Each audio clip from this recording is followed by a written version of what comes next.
Mimetizarse con aquellos que viven en un infierno no es tan complejo si tú misma lo has habitado. La galerna de estas últimas jornadas ha arremetido con tanta violencia que parece haber quedado atrapada en esta costa que llaman quebrada. El traqueteo del cielo cántabro provoca el estupor del vecindario. A algunos no nos afecta. Ya llevamos dentro nuestras propias borrascas. La espesa neblina de noviembre complica el último tramo de la ruta secundaria que me lleva hacia Santa Teresa.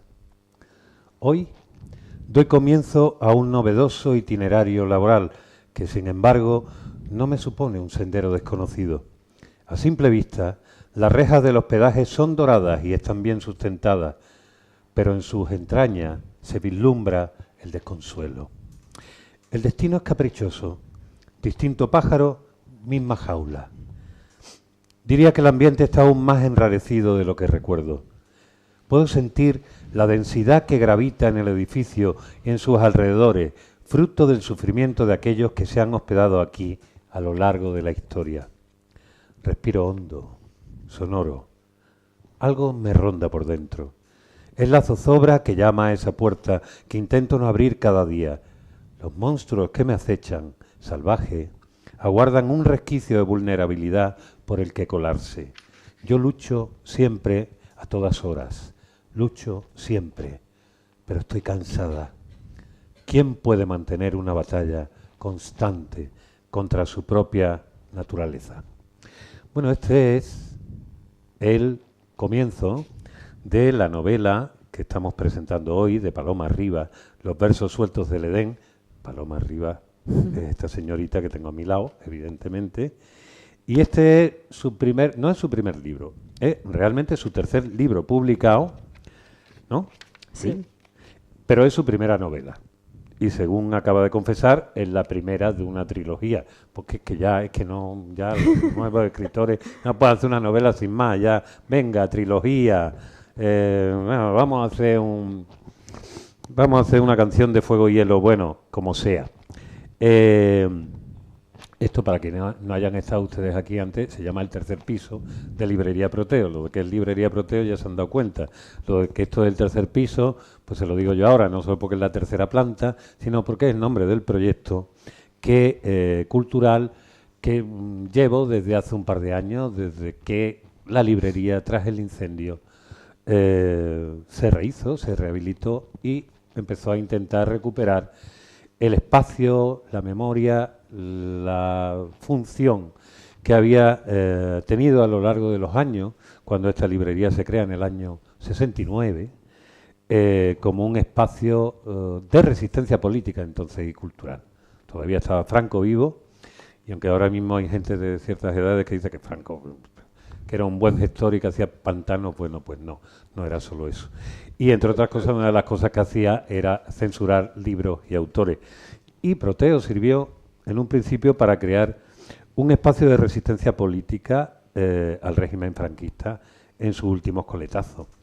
Mi nombre es Héctor Márquez, yo soy periodista y gestor cultural, que una profesión que no me gusta nada cómo se llama, pero básicamente soy un tipo que hace cosas relacionadas con la cultura, las artes, etcétera, etcétera. Y que aquí lo único que pretendo es que a través de las presentaciones, encuentros, talleres, clubes de lectura, volvamos a hacer eso, lo de crear una comunidad, porque está muy bien leer a solas, que es como la mayoría de las personas leemos, pero está mucho mejor reunirse después para comentar lo que se ha sentido cuando se lee. Y un poco por eso estamos aquí.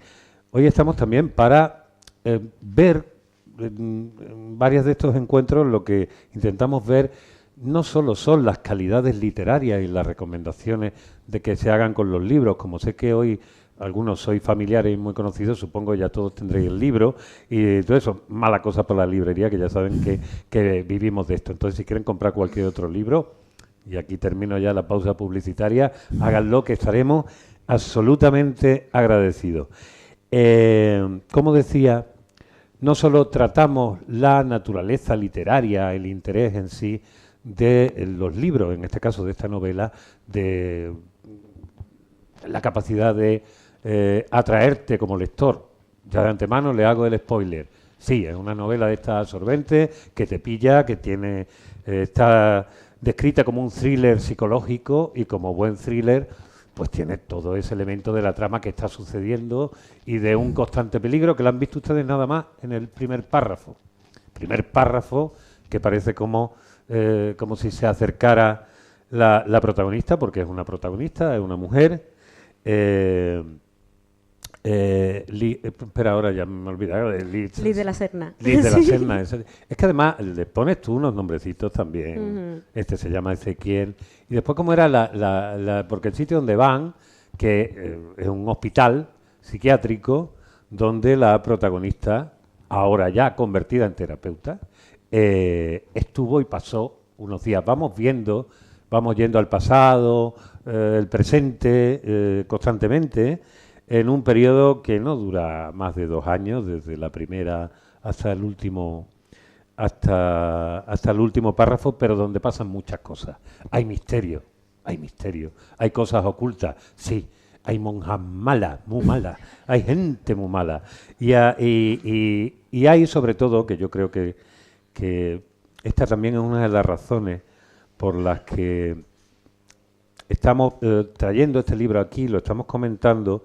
Resulta que Paloma es psicóloga clínica, neuropsicóloga. Hoy la han convertido en una compañera, la ha convertido en médico ya directamente. Sí. Pero bueno, pues, en fin.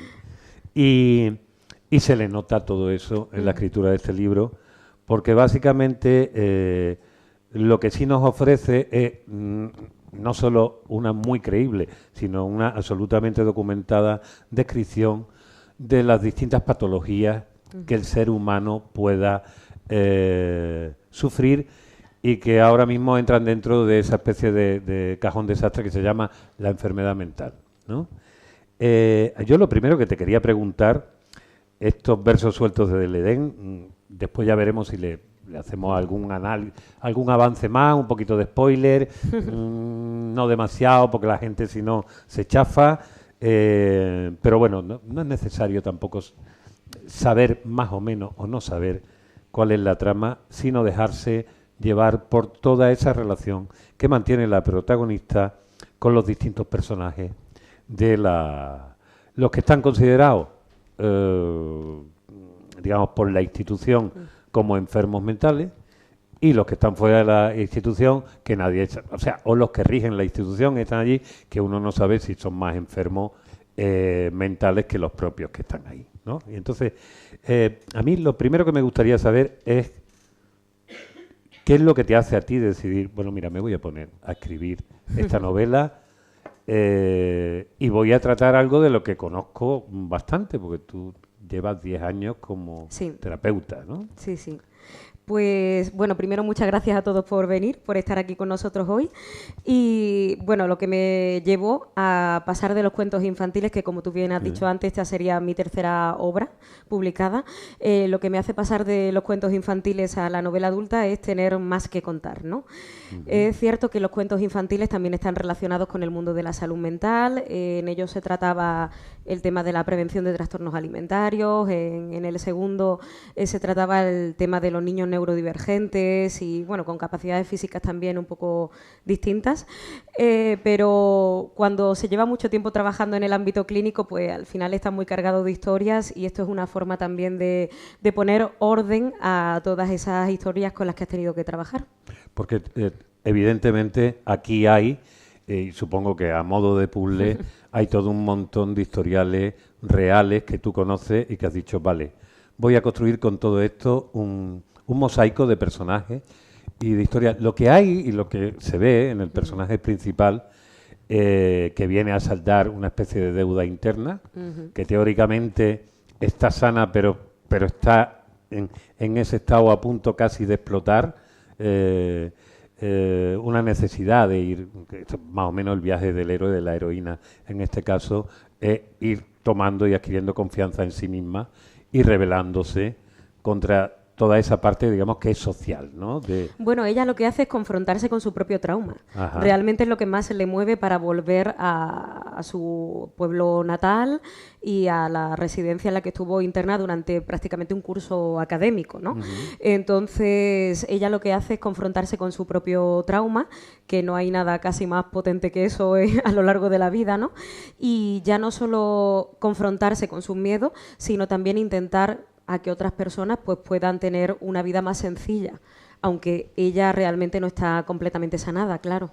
Oye, tiene un poco de lo que se diría el síndrome de la salvadora, ¿no? Eso. Intentar ayudar un poco a los demás, aunque ella realmente no está bien, pero ella está bien también a través de sanar a los demás, de alguna forma. Digamos que eso es un lugar común. Es un lugar común normalmente en la gente que ha sufrido o sufre o ha sido capaz de superar una lo vemos mucho en los adictos, ¿no? En las adicciones. Sí. En las adicciones, aquellas personas que logran, digamos, enfrentarse y superar los efectos de la adicción, admiten lo primero que son enfermos de tal o cual adicción y se convierten en guías y en ayudadores, que es una manera, supongo, muy sana de ir curando tus propios fantasmas. ¿A ti, tú como terapeuta, te ha pasado eso también? Quiero decir, bueno, es que al final el sufrimiento es intrínseco a la vida, ¿no? Entonces, ¿quién no ha sufrido por la razón que sea? Sí que es cierto que yo diría que la gran mayoría de personas que nos dedicamos al mundo de la salud hemos llegado a ese mundo porque algo nos ha conducido, ¿no? Ajá. Y tenemos quizá una empatía especial hacia los pacientes porque o nosotros hemos sido pacientes antes o hemos tenido a un familiar que ha sido paciente, pero sí que hay un vínculo especial con la persona que se va a atender después o con los trastornos, con las patologías. Y hay, una vez hay algo, por ejemplo, cuando vemos aquí al principio, cuando la psicóloga, cuando la personaje Liz de la Serna va viendo a sus pacientes, se le van acercando, y está empezando a crear vínculos de confianza en un principio entre todas esas chicas que la miran esquinada como diciendo, ¿esta tía qué pretende? Donde se nota un poco también ese espíritu de cómo han sido tratadas, ya vamos viendo un poco a lo largo del tiempo. Yo quería preguntarte a ti también por la... Hay una cosa donde ella está con su diálogo, porque esto está escrito en primera persona como un diario, y de vez en cuando tenemos capítulos que sirven, digamos, en tercera persona para contar el resto que ya no puede estar viendo, ¿no? En el momento, hay un momento en que tú cuando escribes, bueno, o sea, sí, cuando describes al personaje, siempre está pensando por dentro y está sacando conclusiones constantemente. Pero un poco detective en ese sentido de las motivaciones psicológicas. Yo a ti te pregunto hoy como Paloma, es decir, en el momento en que tú ya como terapeuta, como persona que has estudiado, que tú tienes además una formación tela en lo tuyo, te has formado muy bien, y tienes esas herramientas, tienes como este personaje una especie de superpoder que llega alguien, empieza a verlo manifestarse y te dice, vale, este tiene este trastorno, tal, esta vez su neurosis va por aquí o por allá.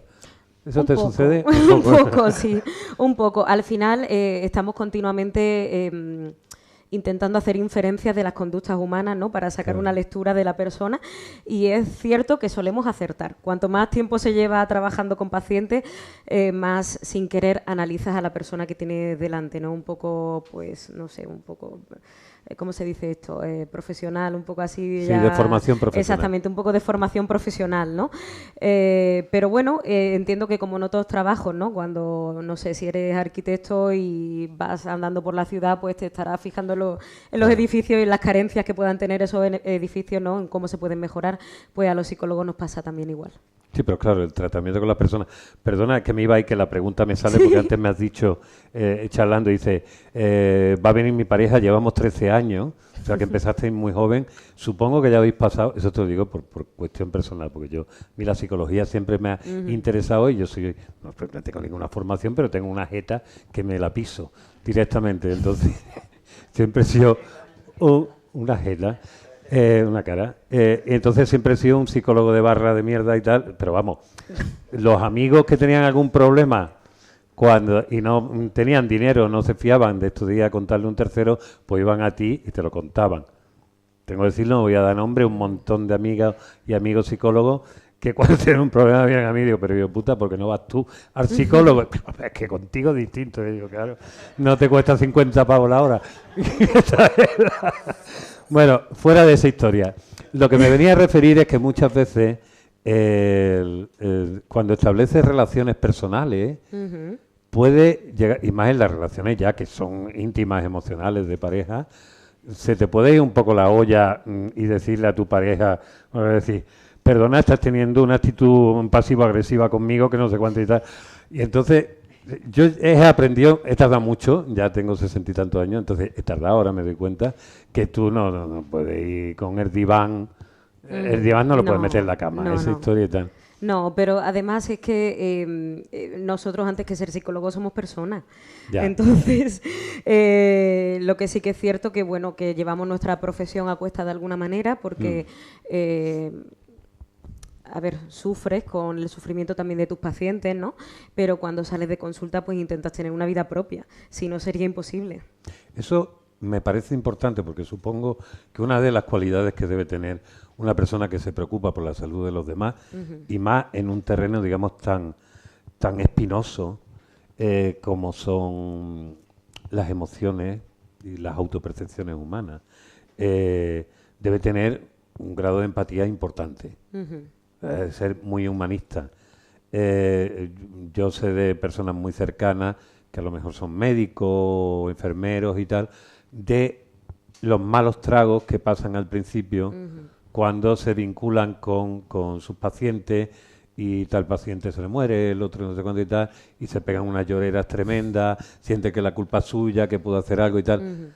¿Cómo hace esa transición de estar ahí y a la vez mantenerte a la distancia adecuada para evitar, por ejemplo, casos de transferencia? Es difícil, pero yo creo que te lo va dando el tiempo el desvincularte emocionalmente. Es que realmente es difícil expresarlo porque no te diría que es una disociación, porque nosotros estamos en consulta disociados ni muchísimo menos, porque estamos con todos los sentidos puestos en lo que nos tiene que contar el paciente, pero sí que es verdad que para protegerse de alguna forma hay que desvincularse afectivamente de la persona que tienes enfrente, ¿no? Porque hay casos que son mucho más llevables, pero hay otros que son muy graves y casi todos los psicólogos clínicos, sanitarios que llevamos unos cuantos años trabajando, pues hemos tenido casos de, pues no sé, drogodependencia, suicidio, abusos, agresiones, no sé, muchas cuestiones varias. Y es muy complicado. Es muy complicado no llevárselo a la vida personal. Oye, y cuando ahora mismo hay una cosa buena en este momento histórico, que es que ya se habla, caso esto que llamamos ahora mismo, eufemísticamente en general, enfermedad mental, y que supongo que, como decís, hablar de cada una de las plantas diciendo bosque, y que eso incluya todo lo que vive en el bosque, ¿no?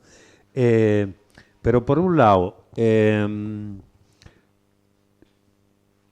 ¿tú crees que ahora mismo, porque ahora mismo, claro, estamos encontrando una visibilización de cosas que antes se escondían en el cuarto trasero? No hablemos ya de las esquizofrenias, las psicopatías, todo esto, digamos, esas expresiones, digamos, extremas y bastante asociales de la historia, incluso la depresión en muchísimos casos, ¿no? Porque no eran útiles dentro de la estructura productiva social, básicamente, ¿no? Ahora mismo ¿eso está ahí porque hay más casos? ¿O vemos más casos simplemente porque se produce el efecto embarazo? Y cuando te quedas preñada, todo el mundo parece que se ha quedado preñado al mismo tiempo, ¿no? Bueno, no creo que haya más casos, pero sí se diagnostica más, porque evidentemente hay más recursos también para ello. Hasta hace nada la figura del psicólogo no existía como tal. O sea, el psicólogo era una mezcla entre médico, filósofo, no sé, una mezcla así, un compendio un poco extraño. Entonces, bueno, a ver, históricamente hace relativamente poco que existe la figura del psicólogo. Se diagnostica más porque estamos más preparados para ello. Y sí que es cierto que quizás a veces se diagnostica en exceso, porque se patologiza cuestiones de la vida cotidiana. Claro. O, por otro lado, también tenemos que poner encima de la mesa de que la vida diaria nos puede enfermar, que ya no solo es una cuestión neurobioquímica o una alteración anatómica del cerebro, ¿no? Sino que la vida diaria también nos puede congestionar y nos puede enfermar. Realmente el ser humano es un ser holístico, se compone de muchas cuestiones y no nos podemos reducir solo a la parte biologicista, ¿no?, de la enfermedad mental. También tenemos que ver en qué contexto está la persona. Mira, yo aprendí hace tiempo, con esto que estás diciendo, algo que yo no sabía y que me llamó muchísimo la atención hace años cuando empecé a tener relaciones con grupos indígenas tribales del Amazonas. Entonces, cuando estaba estudiando su medicina, me di cuenta que ellos tenían unas enfermedades que nosotros no teníamos y, sin embargo, carecían absolutamente de otras que nosotros tenemos. Y ya no solo me refiero a las de origen biológico o somático, ¿no?, sino, por ejemplo, tenían unas enfermedades que eran el espanto, el susto, unas cosas que se sentían realmente y lo sentían físicamente, y había una serie de síntomas que se reproducían. Sin embargo, por ejemplo, esto que nosotros tildamos de esquizofrenia no existía. Entre otras cosas porque la presencia del loco, lo que nosotros entendemos como un loco, el esquizofrénico, dentro de esas comunidades, en algunos casos se veía como una bendición, con lo cual el loco no estaba mal, estaba cubierto. Claro, era una persona... Era un chamán, ¿no? Claro, algo así. Era una persona que estaba en contacto con lo invisible y con los espíritus. Le hacían caso y el hombre no se sentía mal, ni la tenían con camisa de fuerza, ni encerrado allí, ni puteado, ni nada de esas cosas. Entonces... con esto hago esta especie de introducción para preguntar si ahora mismo, en que las épocas se van sucediendo cada vez más rápidamente, no estamos teniendo un poco de enfermedades que son un poco el espíritu temps, el espíritu de los tiempos, y sobre todo esas patologías psicoemocionales, vamos a llamarle. Es decir, si tú tuvieras que hacerle, si quien se te sentara en el diván ahora mismo no fuera el individuo, sino fuera el tiempo que estamos viviendo, ¿tú qué dirías? Mira, tú sufres de esto, de esto, de esto, de esto y de esto. Bueno, ahora creo que tenemos una plaga social de narcisismo y de egolatría. Lo ha dicho ella, bien, bien, bien. Creo que tenemos una plaga social de esto, porque hemos pasado de quizá pensar demasiado en el conjunto y anteponer al conjunto a la persona, y ahora solo existe la persona y no existe el conjunto. Entonces, creo que esa sería la principal patología que tenemos ahora a nivel general. ¿Y los efectos del narcisismo? ¿Cuáles pueden ser en el comportamiento y la...? Bueno, pues a ver, los seres humanos somos seres de manada, somos seres sociales, y hemos llegado hasta aquí porque nos hemos ayudado los unos a los otros. Entonces, si llega un momento en el que nos desvinculamos completamente los unos de los otros, ya no hablo de que no tengamos parejas o no tengamos amigos o no tengamos, es que no nos ayudemos como sociedad, pues vamos a la deriva totalmente. Y no cabe ninguna duda que cuando tú ves a alguien a quien estás tratando, hay todo un elemento contextual social. Y hay también una forma de ver esa sociedad y de entender hacia dónde tú crees que debería tender. Luego tú lo que estás haciendo son actos políticos también, en el sentido más global del término. Que hay gente que confunde la política con lo que se relaciona con los partidos. No, eso no es así. A veces es complicado porque... supongo que hay cosas que se consideran normales hoy en día que realmente para cualquier psicólogo, en tanto en cuanto humanista, son una absoluta normalidad. Sí, la sobreexposición, por ejemplo, en redes sociales, ¿no?, que antes hablábamos de ello. Sí, es cierto. Creo que sobre todo a la gente joven que ya sí que ha nacido con las redes sociales, porque nosotros no hemos nacido con ellas, nosotros las tomamos o las dejamos o las utilizamos más o menos, pero es algo que hemos ido aprendiendo e integrando en nuestra realidad.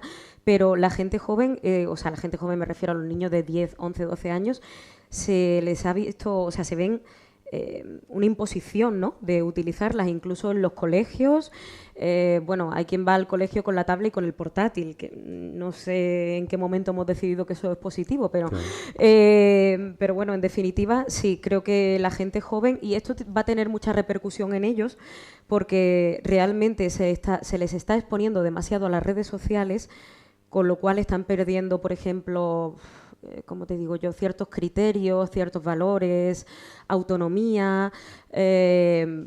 No sabemos tampoco lo que hay en las redes sociales. Nivel de frustración, es sí, decir, sí, poca muy baja tolerancia a la muy frustración. Baja tolerancia a la frustración. Sí, y bueno, y yo creo que el mayor peligro es ese, la sobreexposición, ¿no?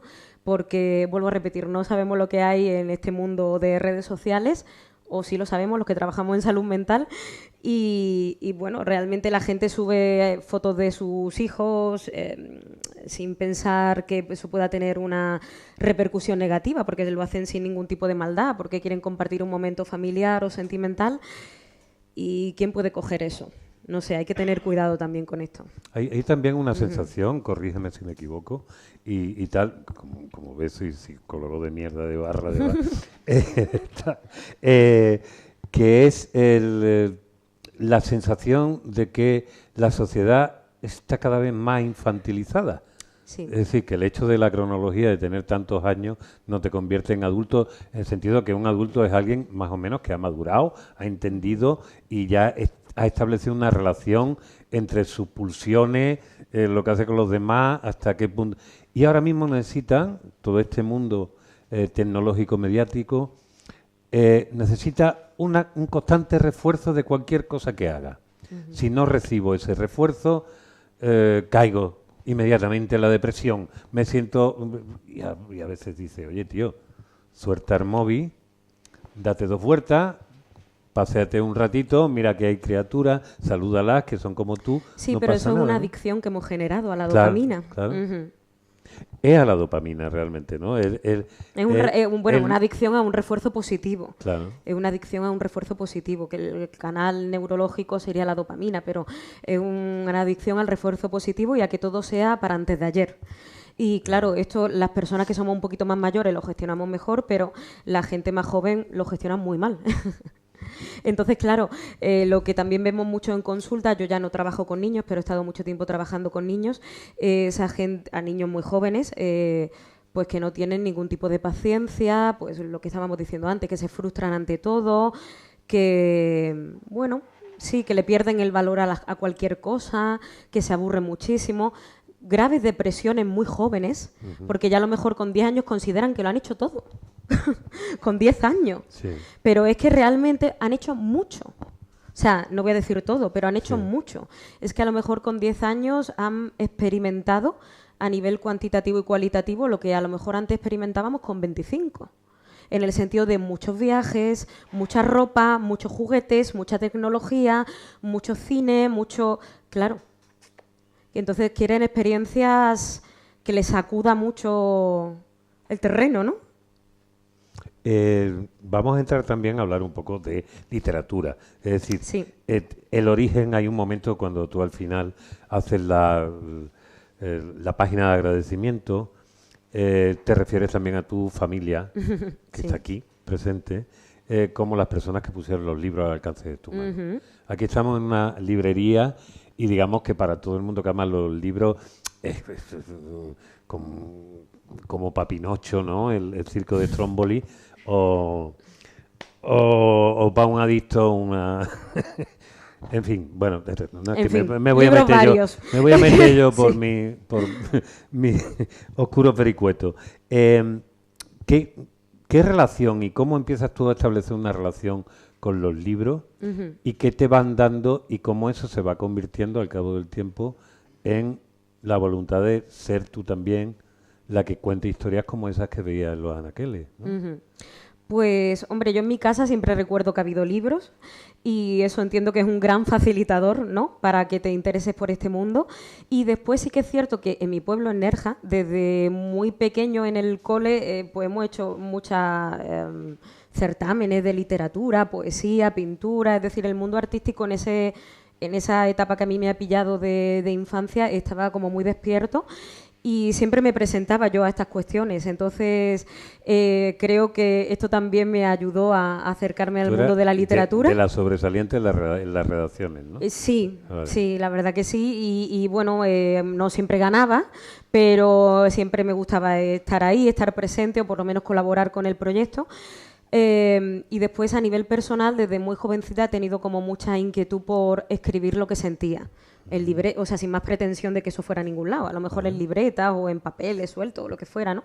Pero a mí me parece que, bueno, los seres humanos, que somos seres sintientes y pensantes y pensamos a través de las palabras, creo que en nosotros es prácticamente intrínseco, ¿no? Que pongamos los sentimientos en palabras, ya sea habladas o escritas. Así que de alguna forma todos podríamos ser un poquito escritores, ¿no? Bueno, y además en la psicología es que trabajamos con las palabras. Claro. Es básicamente un poco la misma profesión, aunque de forma diferente, se plasma de forma diferente, pero trabajamos con las palabras. Y cuando te encuentras a estas personas que básicamente el trauma que han tenido, tú que eres experta en trauma, directamente, el trauma que has tenido es...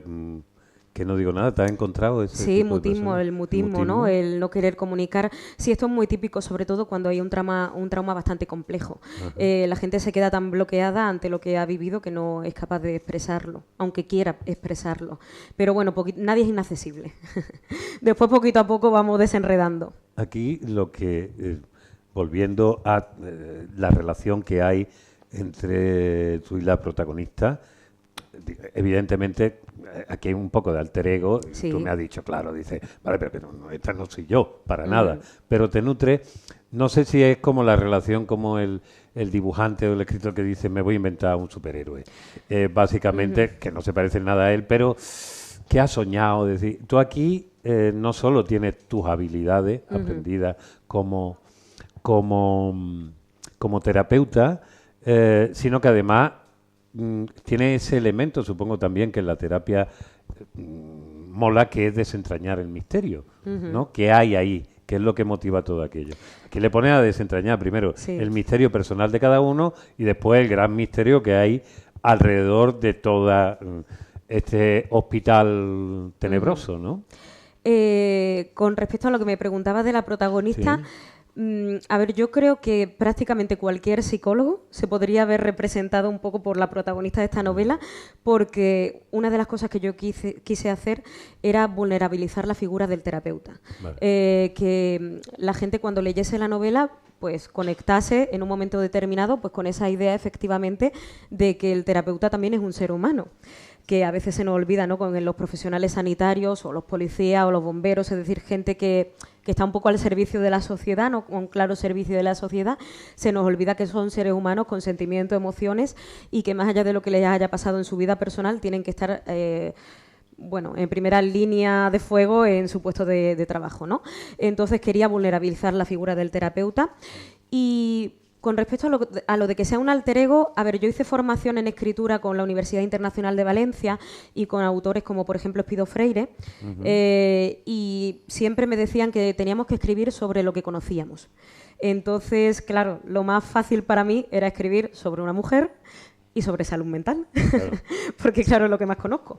Entonces, bueno, que haya un poco de alter ego, pues sí, probablemente, pero casi que en todos los... Tengo muchos compañeros psicólogos y psicólogas que me han dicho que se han sentido identificados, sobre todo con muchas de las emociones y sentimientos que expresa la protagonista de la novela, y con respecto a los sentimientos que también florecen hacia sus pacientes.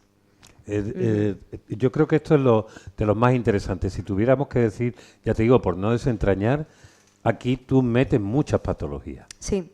Y en el fondo, independientemente de, ya te decía al principio, de la peripecia, del misterio que te hace ir leyendo un capítulo detrás de otro, hay, digamos, esa parte de horaciana de enseñar deleitando, enseñar diciendo, mire usted, normalmente los legos tendemos a decir, supongo que decimos muchas tonterías, dice, este está paranoico, este no vea qué neurosis tiene, este tipo de cosas.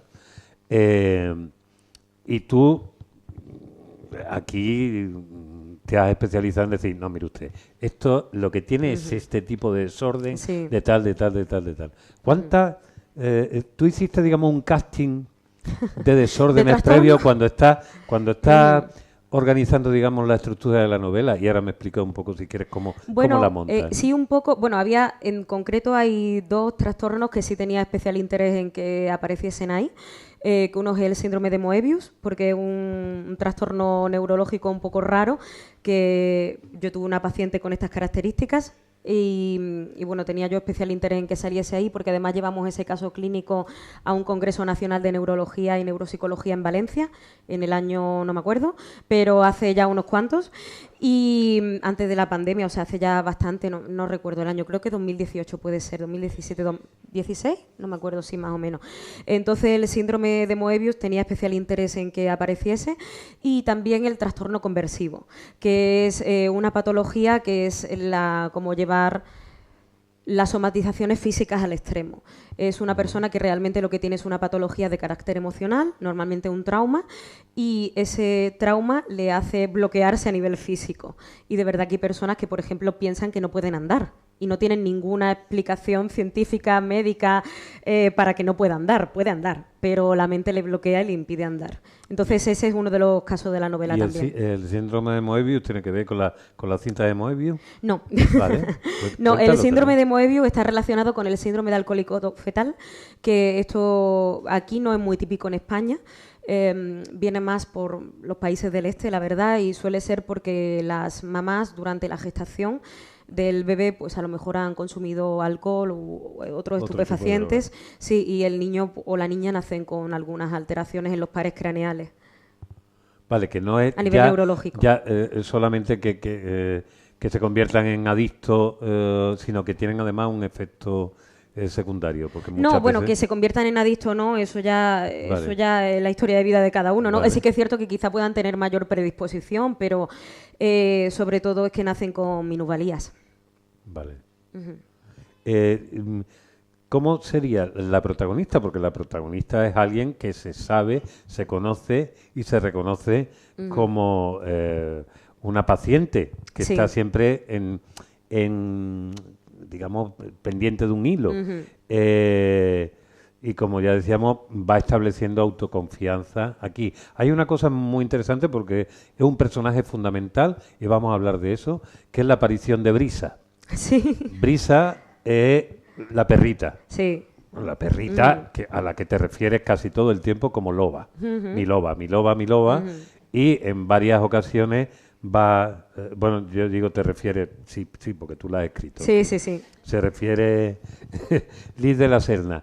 Claro, yo inmediatamente me acordé del famosísimo libro también de una psicoterapeuta de mujeres que corren con los lobos. Exacto, es que viene la asociación por ahí. Viene por ahí, ¿no? Sí, Bueno, cuéntame eso, porque a mí este fue un libro que me fascinó absolutamente. Es que realmente, bueno, eso es un ensayo, efectivamente. Sí, un ensayo, sí. Y bueno, la cosa viene por ahí, de hecho se menciona ese libro también en la novela. Claro. Es una digamos, las citas que utiliza en una de las terapias grupales la protagonista, ¿no? La psicóloga les intenta también mucho como cultivar, ¿no?, a sus pacientes, y le hace abrir la mente a otras cuestiones, ¿no?, al arte un poco como forma de vida y como método de sanación.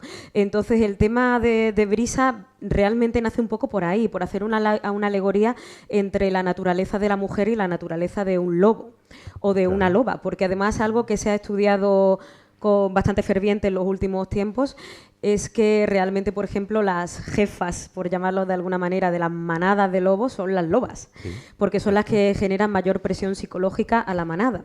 Entonces serían las alfa, ¿no?, que siempre se ha dicho lo del macho alfa, pues no, sería la hembra alfa. Entonces, pues viene un poco por ahí, ¿no?, lo del personaje de Brisa, y después pues me casaba también con la idea de que quería meter un componente de un animal en una historia de estas características, un animal que también fuera animal de terapia, claro, y que pudiera ayudar también a los pacientes, a las pacientes en este caso, y me pareció interesante que fuera un animal pues hiper mega preparado, ¿no?, porque desde pequeño lo hayan adiestrado o lo hayan entrenado para servir a la población, ¿no? Entonces también es una forma de rendir homenaje a esos animales que hacen que nuestro mundo humano sea mejor.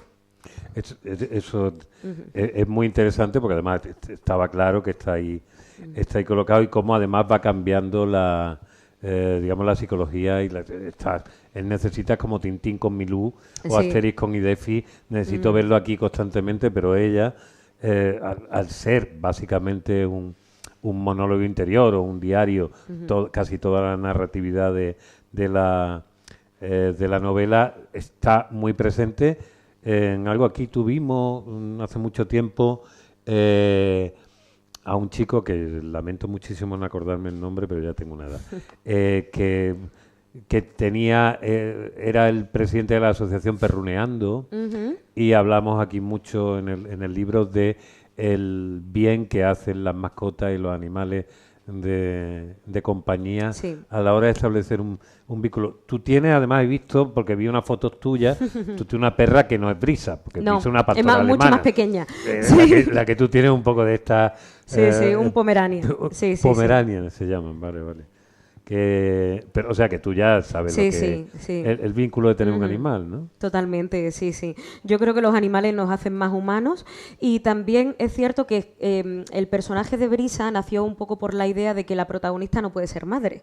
Claro. Y el tener a esta perra de compañía también le cubre un poco esa necesidad, ¿no? Porque uno de los temas también de la novela es el tema de la maternidad, de hacia dónde nos lleva esa maternidad a veces impuesta, ¿no?, por la sociedad, o del estigma que hay hacia las mujeres que no son madres. Porque, bueno, hay gente que piensa pues que tenemos que serlo de forma obligatoria para contribuir con la sociedad, o que no estamos completas si no somos madres biológicas, además. Entonces, bueno, es una forma también de enseñar que hay otros tipos de amor y otros tipos de vínculos afectivos y maternales, salvando la distancia con un humano, claro. Vamos a volver a la escritura. Vamos a ir dando saltos así porque yo funciono de esa manera. Y por supuesto, que están ustedes ahí como pasmarotes y tal, que esto no es... Que levanten la mano, que digan que aquí tenemos a Isma, amiga tuya, que ¿Antonio? Nos conocimos. ¿Antonio? No, decía Isma. Sí, y Antonio también. Y está Antonio también. ¿Sí? Perdón, que no lo había visto ahí detrás. Muy bueno. Antonio también, sí. Sí, que aquí tenemos ya escritores y a gente que sabe, y gente que te conoce. Así que cuando queráis, me pedís que aquí hay unos micrófonos estupendos, participáis, preguntáis, o me decís que me calle la boca. Es decir, que todo está... pero mientras tanto sigamos leyendo. Hemos hablado también de ese elemento fantástico, terapéutico, antes de que tiene la propia escritura. Porque básicamente somos, más que animales inteligentes, más que Homo sapiens, somos Homo narrativus. Quiero decir, creamos historias, relatos que nos dan sentido, cohesión, y a veces, que son, la mayoría de las veces, meras invenciones, meras fantasías, y tardamos 20 minutos en creernos que eso es cierto. A ver, ahora se ha puesto muy de moda el término de storytelling, que es un poco también la historia que nos contamos sobre nosotros mismos, ¿no? Pero bueno, esto es el discurso interno, ¿no?, de cada uno al final, y el primer discurso que tenemos todos, más allá del tipo de familia que cada uno tenga, es la voz de nuestros adultos, ¿no? Es el primer discurso que tenemos sobre nosotros mismos desde pequeños. Y después la sociedad pues nos va formando otro discurso de lo que supuestamente somos. Aquí después, cuando somos adultos, quizá el misterio es discernir entre qué es mi discurso interno y qué es lo que otros han dicho que yo soy o que tengo que ser, ¿no? Y eso es uno de los temazos de terapia. El discriminar un poco, ¿no?, dónde está el discurso de cada uno y qué creo que soy y qué me han hecho ser y me he creído yo ser, ¿no? O sea, esto ya es que es muy extenso. Pero sí, somos seres que nos contamos historias. Es muy interesante eso que cuentas, porque normalmente, evidentemente, las relaciones familiares suelen ser incluso las más armónicas y suelen ser motivos de heridas, traumas... de todo. De todo. Lo dice en varias ocasiones a lo largo del libro. Y es muy curioso cómo no hace falta ni siquiera la asistencia física de la familia para que tú tengas extraños comportamientos, heridas, traumas, no se sabe, manías, que vienen de no se sabe dónde, que esa especie de psicología transpersonal, ¿no?, que viene y además generacional, que de alguna manera está también presente en esta narración. Claro, porque si al final... ¿Cómo se vive eso? ¿Y cómo lo interpretáis? ¿Cómo se lo dice a la gente? Porque ahí forma parte un poco de ese territorio de decir... ¡Buah! A ver, a veces lo que hacemos en consulta en concreto son árboles familiares, un poco para ver cómo han sido los estilos de crianza que han tenido, por ejemplo, los padres de un paciente. Árboles y constelaciones familiares son lo mismo. No, vale. Esto es más un recurso. No, lo que aquí, lo que yo en concreto busco, ¿vale? Sí. Es algo más científico, digamos, Sí. o sea, más conductual, puramente conductual, que es cómo han sido estilos de crianza, por ejemplo, cómo han sido tus abuelos con tus padres y, por tanto, cómo han sido tus padres contigo, ¿no? Un poco así la línea. Y después el tema de los traumas. A ver, es que a todos nos quieren, pero normalmente la mayoría no nos quieren como nos gustaría que nos quisieran. Claro. Y eso nos pasa a todos los seres humanos. Totalmente. Y eso no quiere decir que no nos hayan querido o que no nos hayan cuidado, sino que cada uno tenemos unas necesidades específicas, porque cada uno somos como somos. Y claro, si no se cubren de alguna forma o no las cubrimos nosotros con nosotros mismos, pues son carencias que están latentes durante toda la vida, ¿no? Entonces sí que es cierto que la gran mayoría de gente que viene a consulta, más allá de la patología que tenga o no, viene normalmente por los vínculos sociales, que pueden ser familiares, amigos, laborales. Al final la gente viene a consulta porque otros le han traído a consulta. Un poco ese es el tema. Vale. Ahora va más la gente, ya no... Ahora viene más la gente, sí. Viene más la gente. Nosotros hemos pasado una época donde tú veías las películas norteamericanas y argentinas y veías la figura del psicólogo, del psiquiatra. Sí, del psicoanalista, ¿no? El psicoanalista sí. allí presente, y tú decías, ¿y esto por qué no hay aquí? Alguien que más o menos... Estaban los curas. Estaban los curas antes, Esto ¿no? es muy curioso porque tú aquí has cogido ese momento de transición entre la religión y las ciencias de la mente, digamos, y además aquí lo has puesto de una manera muy... Claro, es que no quiero contar demasiadas cosas sobre la historia. Hay una cosa que sí quiero contar, o quiero que tú me digas hasta dónde puedes contar. Aquí hay un elemento que se va descubriendo poco a poco, que es importante, que tiene mucha relación con cosas muy oscuras que han pasado hasta no hace nada en el mundo de la Iglesia, y que yo creo que no hay mucho, si se dice y se suelta, que está el tema de las adopciones ilegales, donde la Iglesia ha estado metida. Ahí te documentaste especialmente. Sí. Claro. Sí, bueno, de hecho me puse en contacto con una señora que se llama, doctora Neus Roig, de Barcelona, que ella es la directora también del Instituto de Niños Sustraídos en España. Y entonces, claro, ella me formó a mí para poder hacer una recopilación exacta sobre todo esto, ¿no? Y de hecho ella también tiene un ensayo que aparece en la novela.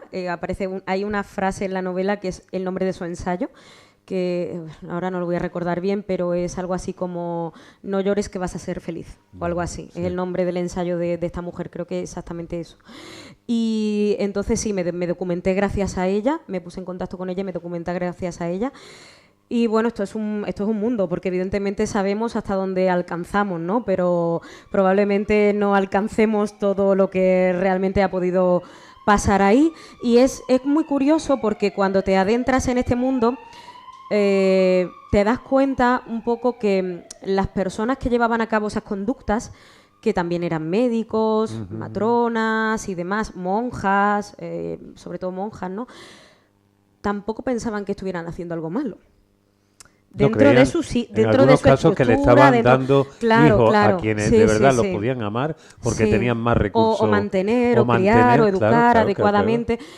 Entonces, claro, aquí hay una línea un poco del bien y del mal, ¿no? Yo moralmente lo tengo más o menos claro, pero en mi opinión, pero no sé, es delicado. A mí hay algo que sí me gusta mucho de esta novela, es precisamente en que el personaje, aunque es muy potente el personaje principal y se está enfrentando constantemente a sus demonios, porque hay muchos demonios Ujú. Y le van saliendo muchos alrededor, internos y los externos, que son también aquí una panda de hijos de puta y de hijas de puta importante, con Sí. perdón, la realidad, es la realidad. Y ella es ahí una brava. Y, pero una de las cosas que me gusta es que no suele ser la heroína de una pieza que se lo sabe todo, que lo dice todo. Es decir, no es Sherlock Holmes, que da igual que tú le pongas una cosa en sumerio y tal, que ya ha aprendido sumerio hace mucho tiempo. No, aquí ella eh, va trabajando sobre la zona grises. Y supongo que eso es una cosa que también como terapeuta Sí. tú intentas que los pacientes tengan, es decir, acostúmbrate a soportar el aburrimiento, la grisura. Claro, es que la vida la es hacia normalidad. adelante, ¿no? De Claro. alguna forma, y es que no hay otro método. Cuando hay pacientes que en su desesperación vienen a consulta y te piden las claves mágicas para ser completamente feliz, es que no es posible. Es que el daño que ha hecho la pastilla y la cosa de los quiero ya. Sí, un Eso- poco, ¿no? Pero es que ni la pastilla te va a dar eso tampoco. no, claro que no. Entonces, porque es que eso es una panacea, ¿no? Que es la felicidad o que es el bienestar. Lo que te produce bienestar hoy, a lo mejor dentro de 3 meses te produce aburrimiento. Entonces, porque ya lo tienes demasiado machacado, tocado, ya te has acercado demasiado a ello. Entonces, bueno, es que la alegría es una emoción básica más de todas las que tenemos. Todas las emociones que tenemos han venido con nosotros de forma adaptativa hasta el punto en el que estamos como sociedad y básicamente tenemos que aprender a convivir pues con toda la amalgama de recursos realmente internos que tenemos. Me contabas antes que probablemente te estás pensando el hecho de tomarte ahora mismo, no sé si para mucho, para poco, para siempre o hasta cuándo, un receso de tu vida profesional. Sí, de la profesional de la dedicarte psicología y de la neuropsicología. Ahora sí. otro tipo de neurosis que el autor, soy autor, cómprenme, léanme, por favor. Eh, es que es agotador, ¿no? Supongo. A ver, sí, es algo que no voy a hacer de forma inmediata, pero sí es algo que me estoy planteando por lo menos durante un tiempo, porque es muy difícil compaginar el mundo de la escritura con el mundo de la salud mental en activo, jornada completa. Al final el día tiene 24 horas y es complicado. Y sí que es cierto que ya llevo 10 años ejerciendo y, bueno, creo que a veces parar un poco, tomar una distancia es positivo. Has hablado de que esta es la primera parte de una trilogía. ¿Tenías Sí. clarísimo de principio Sí, que iban a ser 3? sí. Bueno, o sea que eres mujer de, Lo tenía de muy proyección claro. en el futuro. Sí que es cierto que también me lo han preguntado mucho. No era la primera novela que tenía planteada, Vale. porque tenía otra novela planteada, pero al final no sé por qué salió esta. Y bueno, no sé, se dio un poco la situación y salió esta. Y cuando se la presenté a la editorial, pues tenía muy claro que iba a tener otras 2 más. Y me dijeron que sí y vamos para adelante. O sea que vamos a seguir viendo la aventura de Liz de la Serna. Sí. Bien. Liz no se va a cambiar de sexo, ¿no? No, Vale. no. Va a tener otras cuestiones a las que enfrentarse. No, es un- Eso es ya un me parece temazo, redundar es un poco. temazo. Sí, sí, sí. Y vas a seguir siempre tratando, porque esto está escrito, o sea, está situado En comillas, en Cantabria. en comillas en Principalmente, Cantabria. no, va a tener otras ubicaciones también. Pero no, me refiero a la época. Ah, 2009 vale. al 2011, más o menos. ¿Te gusta tener, digamos, esa especie de distancia temporal? Me gusta tener un poco de distancia temporal Vale. para que parezca un poco más analógico. Vale. Sí. O sea, también eres de las que cuando ve una película donde no hay móviles, todo el rato dice, uy, qué descanso. Sí, Sí, ¿no? pues, Y además sí. que me parece más interesante, por ejemplo, la investigación. Claro. Porque es cierto que hoy en día lo buscas todo en internet y prácticamente aparece todo. Tiri. Entonces, claro, es un poquito más, a ver, es un poco Claro. como más vintage, gótico, el tema de decir tengo que, no sé, imprimir algo y buscarlo, ir a los archivos municipales o algo así, ¿no? Para buscar información, que el tema del me meto en Google y aparece todo ahí. Entonces ya sabes lo que va a hacer. Sí. Bien. Hay un elemento también que aquí está presente, que es su relación con lo artístico. Que ahí se te ve el plumero, quiero Ahí decir. Ahí le has establecido una cualidad que claramente tienes tú. Yo he visto que hay unas referencias que hace a espacios arquitectónicos, esculturas, autores, pintores, que no van Goya está muy presente el Saturno devorando a su hijo, evidentemente, pero como símbolo y por lo que significa, pero hay otros autores también que están ahí. Eso sí viene de Paloma, ¿no? Sí, eso es mío. Eso es mío. Y también es una forma de ver la vida un poco a través del arte o el arte a través de la vida, ¿no? Vale. Porque al final, si a ver, ¿cómo te digo? Si el arte no va acompañada de un contexto, de un discurso, el arte, no sé, que me queda un poco cojo, ¿no? Así que eso sí que es mío. Y el tema de Saturno devorando a un hijo, en este caso es que era una alegoría estupenda para mostrar que realmente el tiempo se escapa, porque realmente es eso lo que quiere decir el cuadro, que el tiempo se escapa y que el tiempo se come a la juventud y el tiempo se come a la vida, ¿no? Entonces iba de la mano de la protagonista. La protagonista además está muy obsesionada con el tiempo, con el paso del tiempo, con haberse quedado muy estancada en algunos aspectos en el pasado, eso le atormenta muchísimo, parece que le impide avanzar. También cuando ella habla en primera persona, está un poco en formato diario, ¿no? Como que ella va registrando los días, las horas, mira mucho el reloj, que si llego, que si no llego, que si voy, que si no voy. Y bueno, era un poco también parte de su obsesión, ¿no? De sus manías, el tiempo, el control del tiempo. Hay una cita que hace, que no es exacta, pero está enmascarada, pero significa esa, que es una de mis citas favoritas, que es de Leonard Cohen, sí, que de Tower of Song, que hay una grieta en todas las cosas y hay por donde la luz entra, y que es importante porque básicamente uno de los mantras de la novela, de las cosas que tú dejas ahí para que el lector se quede dándole vueltas. ¿Tú crees también, y supongo que después estaba pensando, porque a mí siempre me gustó esa idea, ¿no? Que también se parecía mucho, ¿cómo se llama eso de lo que hacen los japoneses? ¿Kintsugi? El kintsugi, exacto, sí. De lo que se rompe lo pintan. Lo arreglan con oro, ¿no? Lo rellenan con oro, exactamente. Sí.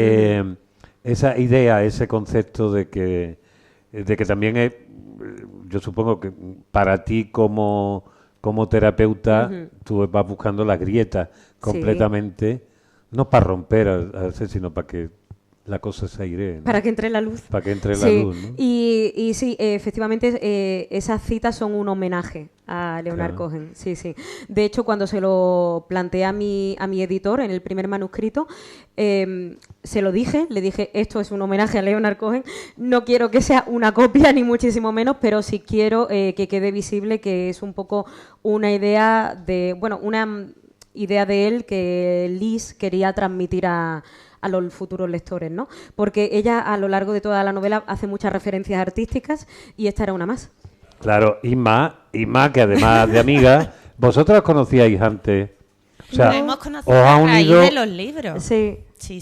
Os ha unido la editorial. Bueno, dicho así. Sí, lo que la editorial, una que el hombre no se pare. Sí, el amor a la literatura.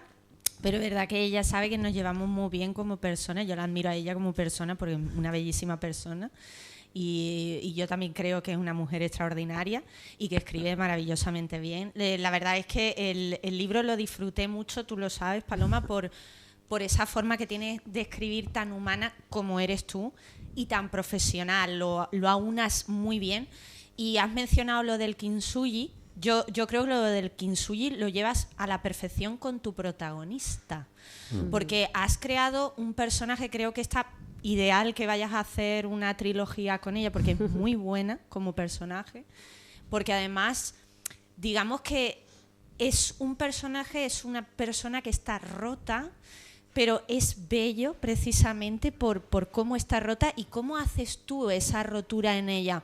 Yo supongo que está muy pensado esos momentos, yo no voy a hacer spoiler tampoco de la novela, pero hay momentos en los que ella se le nota por dónde está quebrada. Supongo que has tenido esos momentos muy medidos porque una que es desconocedora por completo de todo, como lectora desde fuera, aprecia ese personaje con todos sus desequilibrios. Está muy equilibrada. Ella tiene mucho control de lo que siente, de lo que padece, en qué momento pierde la conciencia, en qué momento es una niña vulnerable y necesita refugiarse en su perra, que a mí eso también me ha encantado. y cuando ella hace de madre de los demás. Entonces, tú todo eso lo has ido midiendo a nivel profesional, a nivel humano. ¿Cómo has construido a Liz? Que me interesa mucho saber. Pues sí, como dice ella, efectivamente está como muy bien pensado como el desarrollo del personaje, porque bueno, siempre cuando nos forman para escribir dicen que el personaje tiene que tener como una especie de arco, ¿no? Y a mí esto me parece, bueno, que el arco con sí con sa, ¿no? Porque realmente las personas no tenemos un arco continuamente. O sea, las personas a veces somos lineales, a veces tenemos picos de aprendizaje, a veces nos retrotraemos al trauma. Y yo quería que los personajes de la novela, tanto Liz como el resto, fueran humanos.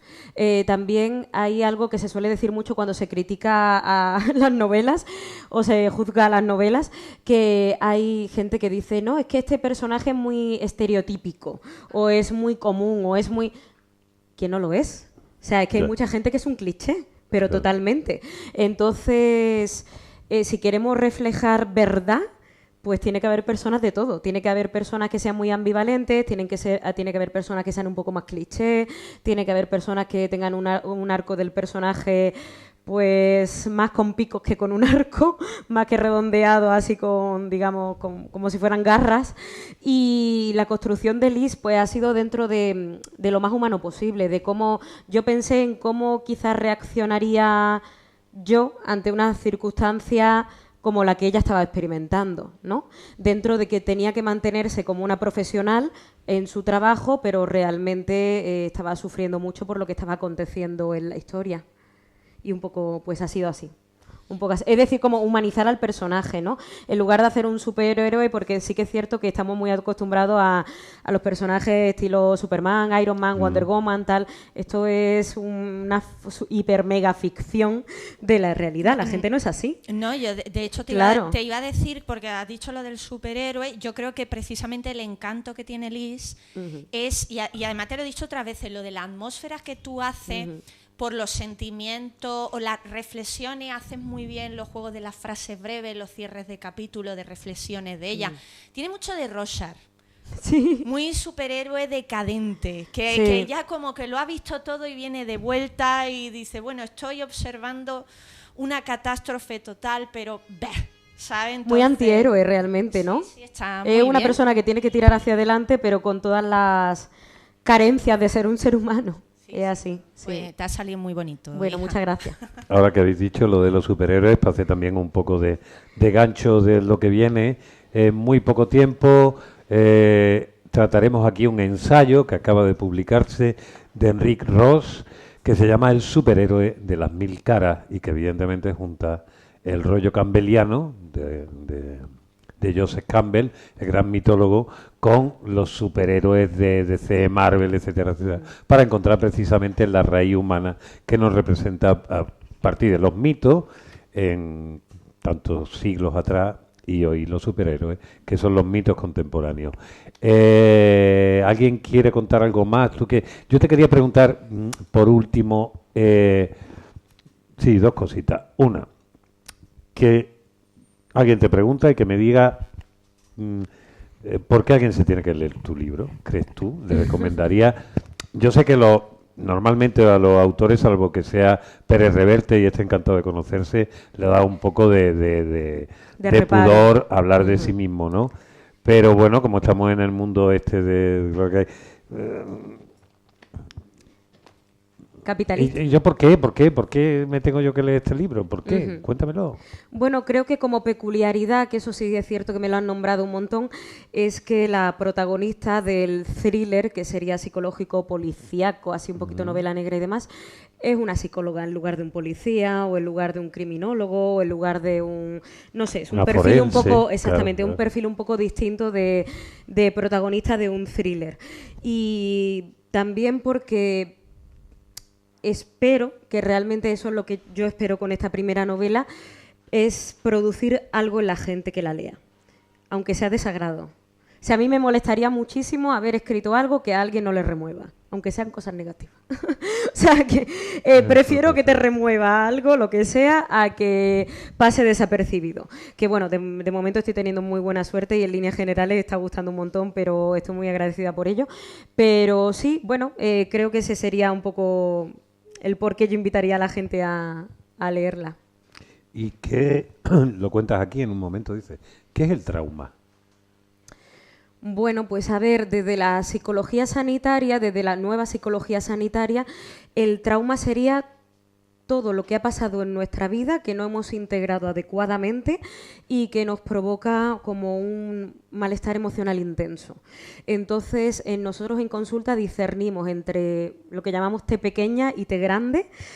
Un trauma grande o severo pues sería, por ejemplo, haber vivido una guerra, haber vivido una violación, haber vivido un abuso familiar con calado, y un trauma pequeño pues podría ser, por ejemplo, haber vivido rechazo social en la escuela. Que con esto no queremos decir que el rechazo social haya sido pequeño, que puede ser muy grande, pero para que más o menos se entienda, ¿no? Es como el trauma muy evidente y lo que quizá no es tan evidente que pudiera ser trauma, pero también lo es, ¿no? Esas serían las dos diferencias. Pero básicamente trauma sería pues todo lo que te ha puesto un poco en jaque a lo largo de tu vida a nivel emocional, espiritual y físico. Bueno, pues gracias. O sea que, por ejemplo, no sé, ¿cómo te digo? Dejar un puesto de trabajo importante para ti puede llegar a ser algo traumático, la muerte de un familiar, la muerte de una mascota, todo lo que haya tenido un impacto importante para ti, pues puede ser trauma. Eso no se lo dicen nunca a los pacientes si tiene una T chica o una T grande, ¿no? Porque no, se te molestan no, da un igual, poco. porque al final es que esto es más... esto es un poco jerga entre los profesionales, pero realmente el sufrimiento de los pacientes no lo medimos en grande o pequeño, lo medimos en sufrimiento y punto.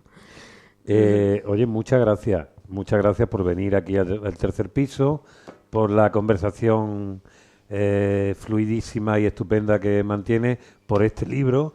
Y bueno, a ustedes, si no se lo han leído alguno de los que hay aquí, pues ya saben, hagan el favor de comprarlo ahora, que se lo firma.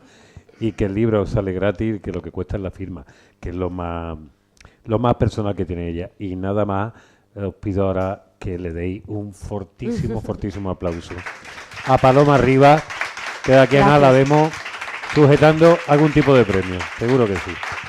Gracias, Paloma.